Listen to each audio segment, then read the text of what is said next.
Now, one thing I did deal with coming from our environment was thinking low. I So, understand. But what do you mean by that thinking low as far as thinking low, what I mean by that, right? Like, I went to this seminar one time, this real estate seminar, and the dude, one of the speakers was like, "Yo, write a letter to yourself," because the speaker that month, I'm sorry, one of the speakers on stage, he made 50,000 in a month wholesaling houses, basically essentially flipping contracts. He made 50K in a month, so it was a wow. big thing, right? So he was like, "Yo." This is what we do. We had to visualize it first with they call them the internet manifesting and all this. Like, yo, write a letter to yourself as if you already accomplished that thing, right? And he was like, yo, email it to me. Cause it was like a 30-person, less than probably 50 people conference type thing. And like, yo, now email it to me. And from emailing it to me, um, email it to me and I look at it and overview it. So Right.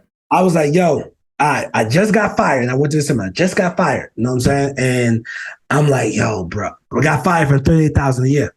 So I wanted to make my letter was me wanting to make 10. It was two. I did two letters. One made one me wanting to make $10,000 in 1 month of wholesale houses. It's 10,000 Okay. in 1 month. That was did Got it you. right. Another one was taking my father to the Super Bowl, but at the time I didn't do the Super Bowl one. I did the $10,000 one. Right. Right. The speaker looked at it. He read it. He said, "Don't you want to go bigger?" He said, "Yo, you should go bigger than this." I said, "Huh? What you mean?" Nah, because in my mind, when he said go big, I said, yeah, I'll go bigger. I said, anything else wrong? He said, nah, but that's a small number. In my mind, when you come from an environment where people get killed over $100, $500, you know what I mean, debts, you know what I mean, whether it's cash or a drug debt, etc. Um, $10,000 is a lot of money. And I just Hmm. felt that I wasn't worthy. So I got fired in September. November, I made $10,000. I said, Wow. damn, I should have aimed higher. You know? Yeah, yeah. But before you say that, hold on. Nah, you're right because you made it so. But my question is, you just said something that was that kind of stuck out to me. You said, "I feel like you said I didn't feel I was good enough." Yeah, Do you feel like where we came from, right? That number one, the financial literacy is not talked about enough, at all.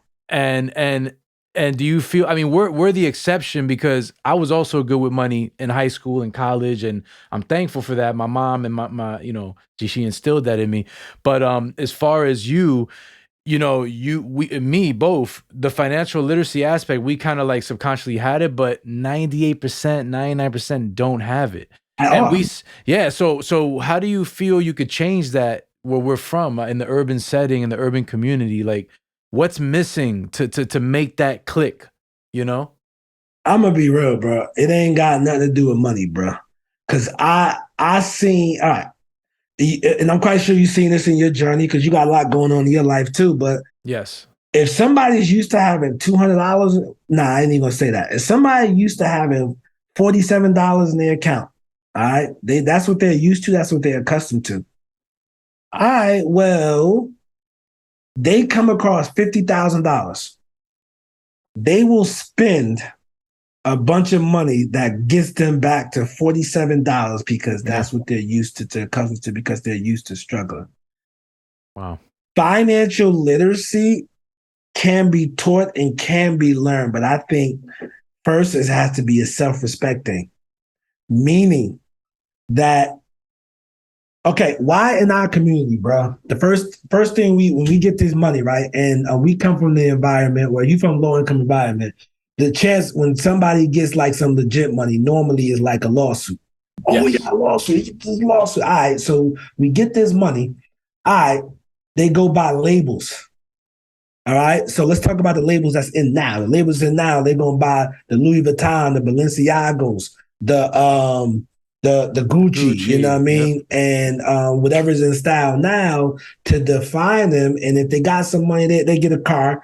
And bro, and this is a true story, bro. Like putting 20 and $30,000 down after you inherited some money, after you got a lawsuit on a car, and then Uh, leaving with a car note. What? Why would you do that? It's a But liability. it's not necessarily they're missing the financial literacy piece, man. I think it's the self-respect, man, the education, the knowledge of self. You got to educate yourself on you, and you got to respect you to the fact where you like at bare minimum, you say, yo, it doesn't make if I just got this check for $12,000, why would I go and go to the Short Hills if you're in Jersey? That's the store, the luxury mall. I think like the Plaza, right? Yep, Short Hills Mall. Yep, and Garden State Plaza. The Garden State Plaza. All right, that's where they got the high end stores for those not outside of Jersey. So why would I go there and spend? The Balenciaga shoes? I don't know, but I think they cost like $1,200 for the shoes. Yes, they go get the shirt to match. And they might get the pants or a belt or whatever. Like, why would I spend a portion of my net worth on this clothes? So I think it's more of like self-respect and loving yourself, and then comes the financial literacy. It's because you can have all the financial literacy and still fall victim to this stuff. You know what I mean? It's all about like just having self-respect for yourself and, knowledge yourself and saying, hey, I'm worth more than labels. I'm worth more than having a car. You know what I mean? Like, I've been full-time. I got fired at my job at 29. I've been full-time entrepreneur since September of 2012, bro. Whole time, bro, I'm buying, majority of the time, I'm buying cars I got the title to, right? Right. 35, so like 4 years ago, my first time doing my business doing 7 figures gross, right? But I didn't buy a car until I didn't order my car. I ordered it from the factory, picked it up in BMW. BMW white X6, X7? Yeah, X6. Man. So, till I was like, I ordered at 37, you know what I mean? So I ordered like at 37, but I delayed that for so long. You know what I mean? And I delayed it because I have multiple sources of income. Like, I don't necessarily work for that car. My business owns that car. Absolutely. And that business owns assets that pay for that. Like, I don't want to go out and work for a car. Absolutely. But we got to change our thinking, man, and have self-respect for ourselves, bro. And I think you hit it right in the head, because you said self-respect and self-love is like, the first step to financial freedom, right? But I also feel that it's because they don't love themselves or have respect for themselves, so they cover it with stuff. I don't feel, I got daddy issues, I got mommy issues, I got abandonment issues, I don't love myself. Let me go buy this car. Let me go buy this. It feels like temporary like relief, like, oh, this makes me feel good. But nothing materialistic is going to make you feel good. Yourself and loving yourself is going to make you feel good. So that's where self-confidence and self-esteem comes from. So, that you have already, and it's true. After you have that self-love, you can work on the other parts of yourself that need the learning, the teaching, the training, and then it all comes full circle. And then you start to look at certain things like, okay, I want a nice, let's say in your case, the X6. You worked years before not that you couldn't afford it, but years before, let's say, you treated yourself to that. But now that's actually, it could be a write-off. It's an investment because it's working for my business. I claim it, whatever the case is, and I'm not just throwing money into a fire pit, but getting to that level from self-respect to what I can do with the money and how I can make it stretch. That's a big gap.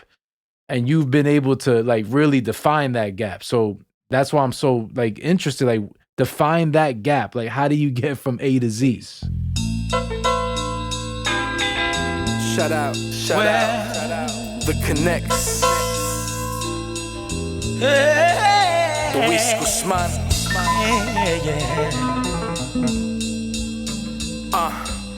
Don't ever go, never leave my side. Passion's all I have, courage is my drive. And if I lost you, I would lose it all together. I wouldn't have composure to get it back together. I don't want closure. This